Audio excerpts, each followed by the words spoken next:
और अब खबरों को तफसील से जानेंगे। अदाकार अक्षय कुमार के जरिए वजीर-ए-आजम मोदी से गैर सियासी नवियत के इंटरव्यू के दौरान पीएम मोदी ने कहा कि तमाम सियासी जमातें एक खानदान की तरह हैं। पीएम मोदी ने कांग्रेस लीडर गुलाम नबी आजाद से अपनी दोस्ती का जिक्र किया और मगरबी बंगाल की वजीर आला ममता बनर्जी से अपने बेहतर रिश्ते का तज़किरा करते हुए लिखा कि ममता आज भी हर साल इन्हें 2 कुर्ते बतौर तोहफा भेजती हैं। हैरानी होगी, और वैसे मैं ये बोलूंगा तो चुनाव में मेरा नुकसान भी हो सकता है। लेकिन ये ममता दीदी साल में आज भी मुझे 1-2 कुर्ते खुद सिलेक्ट करने जाती है और मेरे लिए 1-2 कुर्ते भेजती है। अच्छा, that is something very big to know about. Sir अच्छा, वो मिठाई भी बांग्लादेश के प्रधानमंत्री हैं शेख हसीना जी, तो मेरा दौरा हुआ तो ऐसे ही बंगाली मिठाइयों की चर्चा चली, तो आज भी वो साल में 3-4 बार कोई न कोई बंगाली नई मिठाई होगी तो स्पेशली ढाका से मुझे भेज देती है। अच्छा, हाँ, स्पेशली बड़ा आग्रह करके। तो ममता दीदी को पता चला तो वो भी साल में 1-2 बार मेरे लिए कुछ न कुछ बंगाली मिठाई जरूर भेज देती है। कभी ऐसा विचार नहीं आया। अच्छा। और सामान्य लोगों के मन में बात गले नहीं उतरती है। शायद जो बन जाते हो सबके जीवन में ऐसा होगा। मैं नहीं मानता हूं कि यानी कोई एकदम फैमिली ही उसी प्रकार से बैकग्राउंड वाली हो और किसी के मन में इच्छा जगती हो तो बहुत स्वाभाविक है। वरना मेरा जो फैमिली बैकग्राउंड है उसमें तो अगर मुझे कहीं अच्छी सी नौकरी की भी मिल गई होती तो शायद मेरी माँ अड़ोस पड़ोस के लोगों को गुड़ खिला देती कि चलो भाई बेटे को वहाँ नौकरी मिल गई, क्योंकि उससे ज़्यादा हमने तो कुछ सोचा नहीं था, गांव के बाहर कुछ देखा नहीं था। ये तो ऐसे ही यात्रा चल पड़ी और देश मुझे लेता चला गया, तो अपने आप ही बनते चले गए। सब कुछ जिम्मेवारी आती गई। बहुत ही मतलब नेचुरली रहा है इसमें। वैसे मुझे मेरी दृष्टि से, मेरे व्यक्तिगत जीवन की दृष्टि से अननेचुरल लग रहा है। ओके। क्योंकि मेरा बैकग्राउंड, मेरी दुनिया, आज की जो राजनीति का तौर तरीका, उसमें ये सब बैठता ही नहीं जी। मुझे भी आश्चर्य हो रहा है कि देश मुझे इतना प्यार कैसे करता है और इतना सारा क्यों मुझे देता रहता है। उधर कांग्रेस लीडर राशिद अल्वी ने पीएम के इस इंटरव्यू पर सवाल उठाया है और इलेक्शन कमीशन से कार्रवाई की मांग की है। राशिद अल्वी ने कहा कि चुनाव के वक्त में इस तरह के इंटरव्यू का क्या मतलब है, यह सरासर ज़ाबिता अखलाक की खिलाफवर्जी है और इस इंटरव्यू से पीएम ने अवाम को गुमराह करने की कोशिश की है। रोहित शिखर तिवारी पुरस्कार मौत मामले में रोहित की बेवा उपूर्वा को दिल्ली पुलिस ने गिरफ्तार कर लिया है। उपूर्वा और रोहित शिखर की पिछले साल ही शादी हुई थी। आपको बता दें कि रोहित शिखर साबिक मरकजी वजीर एनडी तिवारी के बेटे थे। 16 अप्रैल को रोहित की लाश मिली थी।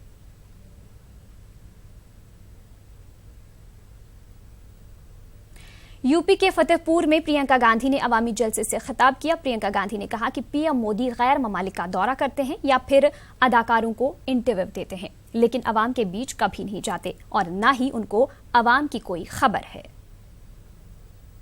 अगर आप प्रधानमंत्री जी को देखें तो या तो विदेश में दिखेंगे, अमेरिका में अमेरिका के प्रेसिडेंट से गले लगाते हुए, या जापान में, या चीन में, या अफ्रीका में, या फिर कल आपने देखा होगा बड़े बड़े अभिनेताओं के साथ इंटरव्यू करते हुए,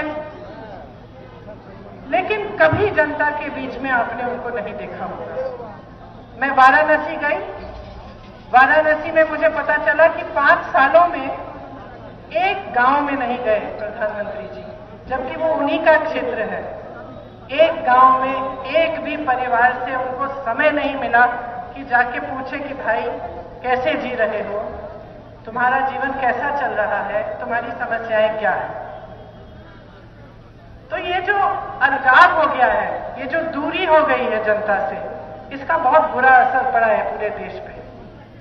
क्योंकि जो नीतियां बनी हैं वो नीतियां सत्ता को बटोर के अपने पास रखने के लिए बन गई। जो नीतियां बनी वो गिने चुने उद्योगपतियों को आगे बढ़ाने के लिए बनी। और जो जनता है प्रताड़ित है, उसके बारे में आपने कुछ नहीं किया। लेकिन आपके प्रचार बहुत बढ़िया हो रहे हैं, क्योंकि पैसा बहुत है खर्चने के लिए, क्योंकि उद्योगपतियों से मिलता है। सीजेआई जिनसी हिरासानी मामले में तहकीकात आगे बढ़ाने के लिए मशावरत की जाएगी। CBI director, Delhi police commissioner और आईबी चीफ से सलाह मशवरा किया जाएगा। जांच को कैसे आगे बढ़ाया जाए, इस पर मशवरा किया जाएगा। कोर्ट ने कहा कि सुप्रीम कोर्ट की छवि मस्क करने की बड़ी साजिश रची गई है।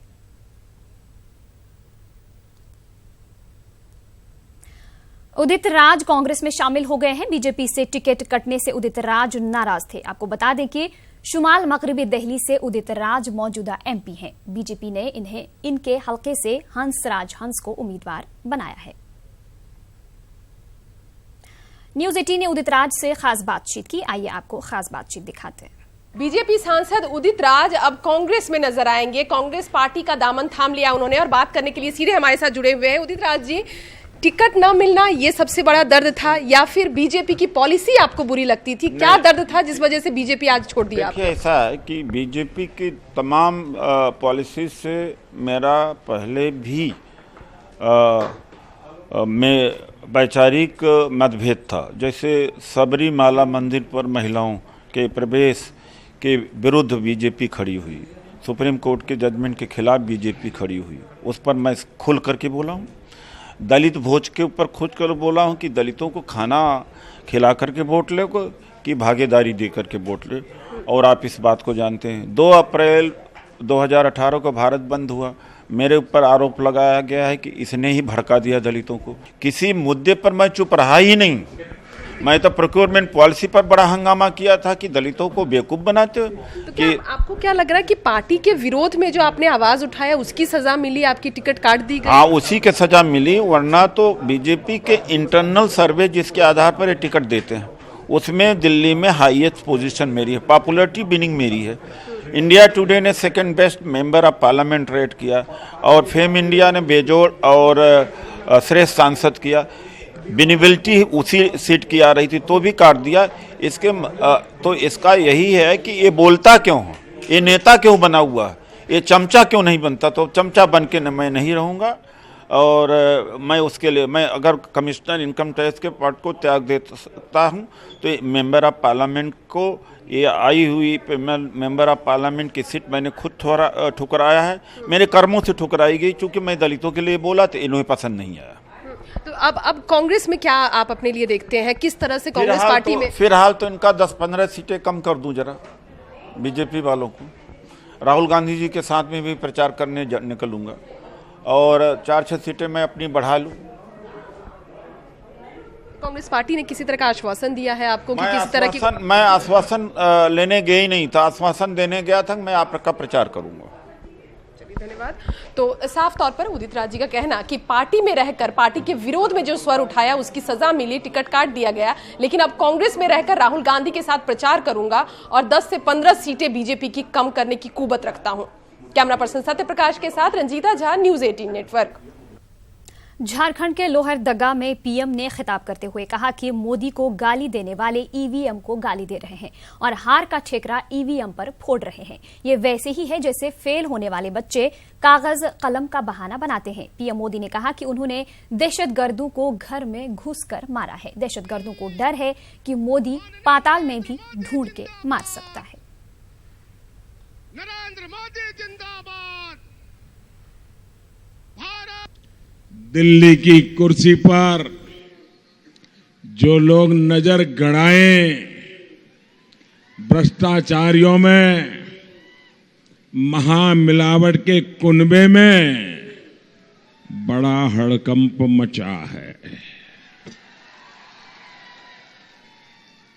3 चरण के मतदान के बाद 300 सीटों पर वोट पड़ने के बाद अब विरोधियों के लिए खुले रूप से पराजय स्वीकार करने के सिवाय कोई चारा ही नहीं बचा। ईवीएम पर विपक्षियों का ये रोना इसलिए भी हो रहा है क्योंकि ये लोग इन महामिलावटियों को वोट देकर अपना वोट बेकार नहीं जाने दे रहे। आतंकी यहां पर हमले करते थे और जो कांग्रेस की सरकार थी वो रोना शुरू कर देती थी, रोते हुए डर डर करके पाकिस्तान को उसी की भाषा में जवाब यही आपके चौकीदार की सरकार ने किया है। हमने घर में घुसकर आतंकियों को मारा है, आतंक के सरपरस्तों को साफ कर दिया है, पाताल से भी खोजकर ठिकाने लगाएगा। भारत के खिलाफ किए गए हर गुनाह की सजा उसको पानी पड़ेगी। इस बीच मरकजी वजीर मुख्तार अब्बास नकवी ने अपोजिशन पार्टियों के जरिए ईवीएम पर उठाए जा रहे सवालों पर कहा कि जो लोग अवाम के दरमियान नाकाम हो रहे हैं वो ईवीएम पर अपना गुस्सा निकाल रहे हैं। हालांकि अपोजिशन खुद इससे पहले ईवीएम के जरिए चुनाव में कामयाबी हासिल कर चुकी है। मुख्तार अब्बास नकवी ने राहुल गांधी को भी आड़े हाथों लिया। हमारे साथ केंद्रीय मंत्री मुख्तार अब्बास नकवी, उनसे हम बात करते हैं। सर, मैं एक बार चुनाव के बाद फिर से ईवीएम पर विपक्षी पार्टी सवाल खड़े कर रही है। देखिए, जनादेश में नाकाम और ईवीएम पर इल्ज़ाम, तो जो लोग जनादेश में नाकाम होते हैं वही ईवीएम पर इल्ज़ाम लगाते हैं। इनको भी ईवीएम के माध्यम से कितनी बार ये चुनाव जीते हैं, कितनी बार ये चुनाव लड़े हैं। न केवल चुनाव लड़े हैं बल्कि कई राज्यों में भी सरकारें बनाई हैं, केंद्र में भी सरकार बनाई है। ये चाहते क्या है? ये बैलेट बॉक्स का वो युग चाहते हैं जिसमें कि बैलेट बॉक्स को जो बाहुबली थे वो उसको उठा करके ले जाते थे और लोगों के जनादेश का अपहरण करते थे। आज नए भारत की तरफ बढ़ रहा है। ये जो है वो पुराने और दकियानूसी रास्ते पे जाने की कोशिश कर रहे हैं। इनका तो बस चले तो कह देंगे मोबाइल पे बैन लगा दो, इंटरनेट पे बैन लगा दो, टेलीविज़न चैनलों पे बैन लगा दो, फिर कुछ पुराना युग लेके आओ। तो मुझे लगता है कि ये जो ईवीएम की विलाप मंडली है, ये जनादेश में जो नाकाम होती है वही ईवीएम पे इल्ज़ाम करती है। हाँ सर, इसके साथ साथ बात करें सर, राहुल गांधी वे बीजेपी राष्ट्रीय अध्यक्ष अमित शाह पे आरोप लगा रहे हैं और कह रहे हैं कि वो हत्या के दोषी हैं। देखो, राहुल जी एक सन की सियासत के सूरमा बन गए हैं और जो व्यक्ति सन की सियासत करता है वो इसी तरह के बेहुदा और बेबुनियाद बयान देता है। और कम से कम जो है वो शालीनता की थोड़ी सी सीमा और थोड़े से संस्कार तो उनके अंदर होने चाहिए। मुझे लगता है कि वो संस्कार जो थे उनके पास वो भी ताक पर रख करके और बेहूदगी के पराकाष्ठा पर उतरे हुए हैं। ठीक है, बहुत धन्यवाद। कैंपसन हनु के साथ विनीत कुमार, न्यूज़ 18 दिल्ली। खबरनामे में आपका दोबारा इस्तकबाल करते हैं। पीडीपी सदर महबूबा मुफ्ती ने कहा है कि 35A के साथ अगर कोई छेड़छाड़ की जाती है तो रियासत जम्मू कश्मीर का मुल्क के साथ रिश्ता खतरे में पड़ जाएगा। इन बातों का इजहार महबूबा मुफ्ती ने पुलवामा में मीडिया के साथ बात करते हुए किया। इससे कबल महबूबा मुफ्ती की सरबराही में पीडीपी कारकुनों ने पुलवामा में एहतिजाज किया। क्रॉस LOC ट्रेड की मौतली, जमात इस्लामी पर पाबंदी और रियासत की मौजूदा सूरत हाल को लेकर यह एहतिजाज किया गया। पीडीपी कारकुनों ने टाउन हॉल से डीसी ऑफिस पुलवामा तक एहतिजाजी रैली निकाली। उन्होंने JKLF के सरबराह यासीन मलिक की रिहाई और LOC ट्रेड की बहाली की मांग की। उन्होंने जमात इस्लामी पर पाबंदी हटाने का भी मुतालबा किया।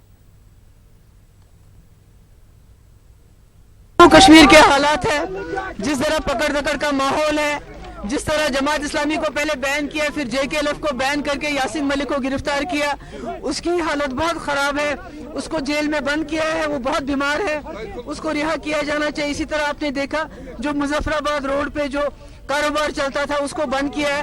नौजवानों को पकड़ दकड़ का माहौल है, जहां पर एनकाउंटर होता है वहां जो मिलिटेंट बॉडीज है उनको म्यूटिलेट किया जाता है, रातों को छापे डाले जाते हैं और नौजवानों को पकड़ा जाता है। तो इन सब चीजों के खिलाफ, और जो हाईवे पे 2 दिन बैन होता है, आम ट्रैफिक नहीं चल सकता, इन सब चीजों के खिलाफ हम इस वक्त प्रोटेस्ट कर रहे हैं। 35A के साथ जो भी छेड़छाड़ करेगा तो मुझे लगता है जम्मू कश्मीर का जो रिश्ता मुल्क के साथ है वो खतरे में पड़ जाएगा। मिलिटेंट फैमिलीज है उनको हरासा किया जाता है।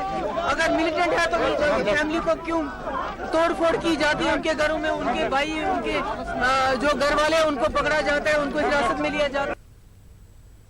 श्रीलंका में ईस्टर के मौके पर हुए धमाकों में मरने वालों की तादाद बढ़कर 359 हो गई है। उधर तफ्तीश का सिलसिला भी जारी है। श्रीलंका की हुकूमत ने किसी तंजीम का नाम नहीं लिया है। हालांकि नायब वजीर दिफा रुवान सेनारत्ने ने यह दावा किया था कि ये हमले क्राइस्ट चर्च हमलों की इंतकामी कार्रवाई हो सकती है। इस बीच ISIS ने इन हमलों की जिम्मेदारी कबूल की है। इस सिलसिले में IS की हामी न्यूज एजेंसी आमाक ने बयान जारी किया है। उधर न्यूज 18 से खुसूसी बातचीत के दौरान श्रीलंका के नायब वजीर दिफा रुवान विजयवर्धने ने तस्लीम किया कि सिक्योरिटी में कोताही हुई है। उन्होंने मजीद कहा कि हिंदुस्तानी एजेंसियों की इन्हें मदद हासिल हो रही है। Specific input that you got from India? Sorry? From India. No, the Indian agencies have been helping us, like I said, but I cannot tell you exactly what the specific intel that they have given us. But they are helping us with conducting our investigations at the moment. They've been very helpful, and we are extremely thankful to the Indian agencies. How scary is the situation, and how much of it is under control? No, it is absolutely. I mean, after such an event, it is obviously it's a traumatic event, and it's right now, like I said, we are doing, utmost in our investigations, and I believe within a couple of days we'll have this whole situation under control. And how serious is the failure to convey the intelligence information? Like, is it political? No, that's it. Well, there has been lapses, and like I said, we are looking into those lapses and to make sure that it doesn't happen in the future. Thank you. Thank you so much. That was the Deputy Defence Minister of Sri Lanka, Ruwan Vijayवर्धने, speaking to Network 18. In Colombo, with video journalist Vignesh Pradipillai, CNN News 18. Colombo के Saint Sebastian church के पादरी ने हुकूमती इदारों की कारकर्दगी पर सवाल उठाए हैं। उनका कहना है कि मुसलसल अलर्ट मिलने के बावजूद वक्त पर कार्रवाई नहीं करना अफसोसनाक और हैरतनाक है। Saint Sebastian's Church, Katuapitiya in Negombo, was the worst hit on the Black Sunday, which should have been Easter. Now, I'm joined by a priest who does not want to be named for obvious reasons. Father, I know you must be in shock. What was your initial reaction? How bad has it affected the village? Initial reaction in all the incidents, any religion it's not a political organization.